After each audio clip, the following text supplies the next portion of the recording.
We're here in the Motorsports Hall of Fame, Daytona, Florida, and I don't care what anybody says. I don't care what no Alabaman says. F Talladega. Daytona is the #1 raceway in NASCAR. #1 raceway in the whole world, as far as I'm concerned. He's wrong. It's KC Speedway. That's the #1. Not even Lane pretends to believe that. I believe it wholeheartedly. KC Speedway, Daytona.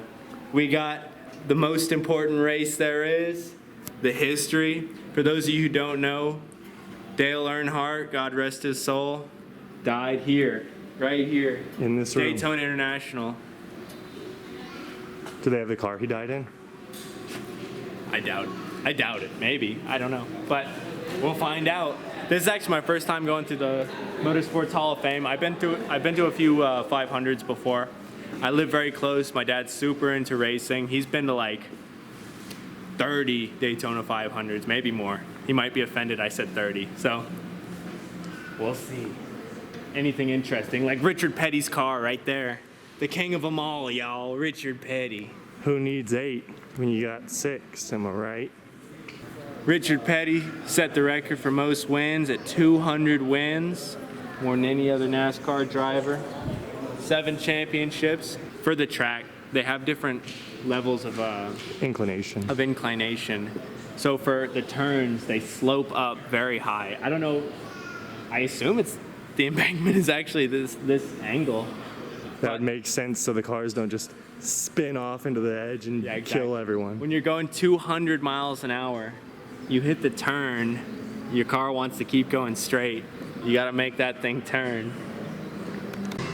These are the type of cars that they would drive on Daytona Beach before they built the Daytona International Speedway. Back in the 50s, 40s. I don't think we can play the Beach Boys. Say this about the wall of winners. Don't see too much diversity.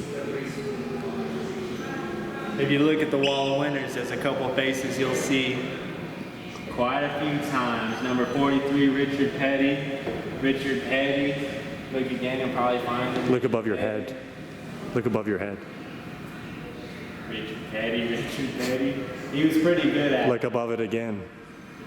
Bobby Allison was very good. He's a big name. Look up. Yeah. There's a young Richard Petty. You can find a younger one too. Oh, it says the first two. So in his first Daytona 500 win, he got 28,000. That's not his first. Why do you get 33 and then 28? That's weird. Must not have dipped. Let's see his last. This one he got 90,000. That's a lot better. Maybe it's like the lottery. More tickets they sell. 1998, Dale Earnhardt, number 3. My favorite's Jeff Gordon. Jeff Gordon's a nice guy. Yeah. Good old Californian like boy. me. So this is actually the car that won in 2022. Austin Cindric. I don't know if I'm saying that right. I don't know much about NASCAR, but I think that's really cool. This is the car that won last year.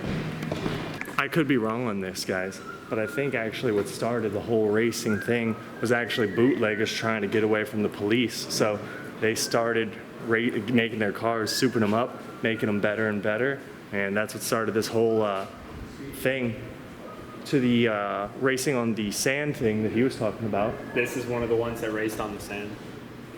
Back when they used to do these races on Daytona Beach, which I'm sure was a cool sight to see. The hard packed sand made it possible for them, and they did it for 50 years.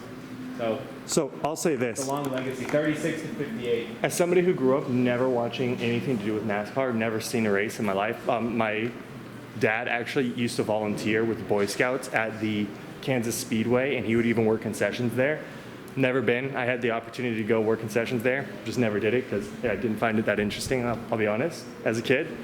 But I think this on the sand, I think that'd be cool. I think that'd be really cool to see. And drive-in. And bootleg on. And natural. And delicious. Oh, these are some of the trophies from when they were racing on the beach. I don't know about those ones. These ones are really nice. I think they're like big and ornate. That one, not so much. The helmets, old. Old helmet. Actually, imagine these helmets kind of remind me of like racing, like horse racing helmets. Yeah, I mean, I guess at the very, very beginning, what are you going to design the helmet like? What you already know. It's horse racing, but imagine, you know, they weren't going as fast as they do today, but they have limiters on the cars now, so they don't go too fast and kill too many people. But the safety precautions that they have nowadays, compared to like the old days beach racing where you just had that to protect you, if you flip over, you're dead. A lot of people like Richard Petty or Dale Earnhardt as their favorite drivers. I think my favorite driver is probably actually Marty Robbins, the Western musician. A lot of you might not know this, but he was really big into NASCAR, and he was just so rich. He could just do it for fun. He would never won a race. He was really a bad driver, but the guy who made Big Iron actually drove for NASCAR. That's the song from Fallout that most people nowadays would know it as. Big Iron, Big Iron. Sing it quick. In the town of Alameda rode a stranger one fine day. I think this might be a trophy. Every year, Daytona International Speedway hosts the Daytona 500, and 200,000 fans come to see this race. The stadium actually seats 100,000 people. It's huge. Tickets range in price from a few hundred all the way up to $8,000 for one ticket. Other notable races include the Coke Zero 400 and 24 Hours of Daytona. The city of Daytona also serves as the headquarters of all of NASCAR. When you guys come here and you want to check out the museum like we did, it is $12 for a museum tour, and it is $25 for a guided tour where they'll actually take you out and you can see the racetrack itself. And there's actually a thing that they do. And they also do the Richard Petty experience where you can actually get into one of the NASCAR cars and they'll drive you around at 170 miles an hour. And if you really want to pay a lot, you can drive one of the cars yourself, but that is very expensive.